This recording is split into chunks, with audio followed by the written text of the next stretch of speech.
Hi viewers, welcome to south Indian recipe. இன்றைக்கு lunch special பார்த்தீங்கன்னா கத்திரிக்காய் கூட்டு. இந்த கத்திரிக்காய் கூட்டு சாதத்தோடு சாப்பிட்றதுக்கு ரொம்ப டேஸ்ட்டாக இருக்கும். இதை இன்றைக்கி எப்படி செய்யலாங்கிறத தான் இந்த வீடியோவில் நம்ம பார்க்க போகிறோம். வாங்க.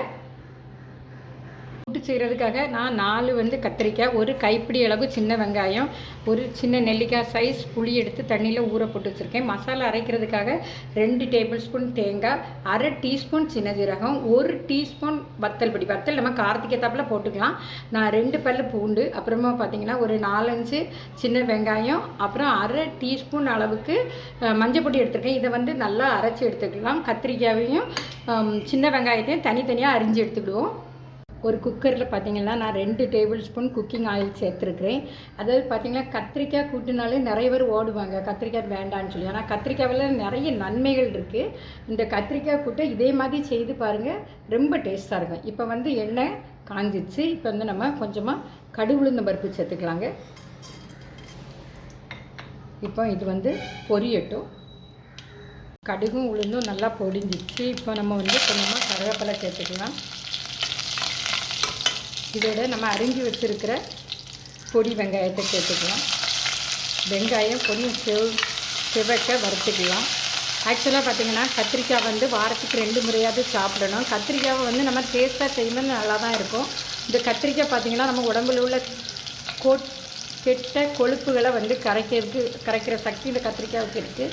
கத்திரிக்காவை வாரத்துக்கு 2 முறையாவது நீங்கள் மறக்காமல் இதை சாப்பிடணும். இப்போ இந்த வெங்காயம் செவக்க வறுக்கட்டும்.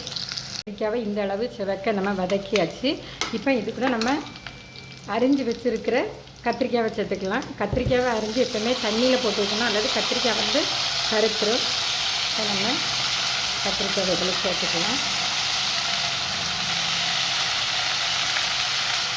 கத்திரிக்காவை சேர்த்துட்டு இந்த எண்ணெயில் நம்ம ஒரு 2 நிமிஷம் இப்படியே வதக்கி விடுவோம். கத்திரிக்காய் எண்ணெயில் லைட்டாக வதங்கட்டும். இந்த கத்திரிக்காய்க்கு தேவையான உப்பை சேர்த்துக்கலாம்.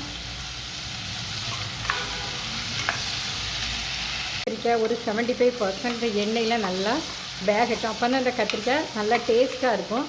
ஆக்சுவலாக இந்த கத்திரிக்காவை பார்த்திங்கன்னா சுட சுட சாப்பிட்றத விட அடுத்த நாள் கஞ்சியில் வச்சு சாப்பிட்றதுக்கு ரொம்ப டேஸ்ட்டாக இருக்கும். இந்த பழையதும் கத்திரிக்காய் கூட்டுக்கும் ரொம்பவே டேஸ்ட்டாக இருக்கும். இப்போ கத்திரிக்காய் கொஞ்சம் வதங்கிட்டோம்.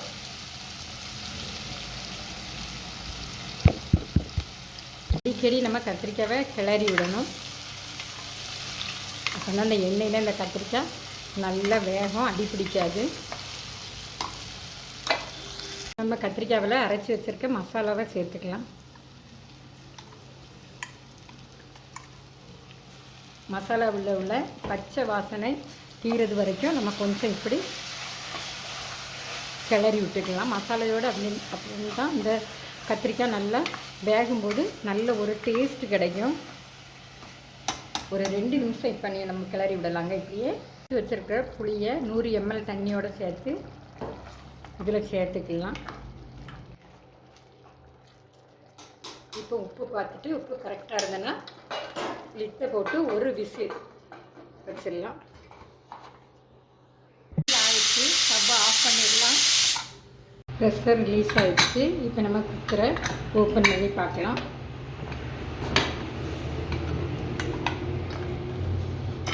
அருமையான கத்திரிக்காய் கூட்டு ரெடி ஆகிட்டு. இது சாப்பிட்றதுக்கு ரொம்ப டேஸ்ட்டாக இருக்கும்.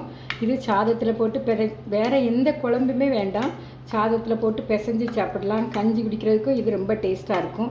இதே போல் நீங்களும் உங்கள் வீடுகளில் செய்து பாருங்கள். லைக் பண்ணுங்கள், ஷேர் பண்ணுங்கள், மறக்காமல் சப்ஸ்கிரைப் பண்ணுங்கள். தேங்க்யூ ஃபார் வாட்சிங் மை வீடியோஸ்.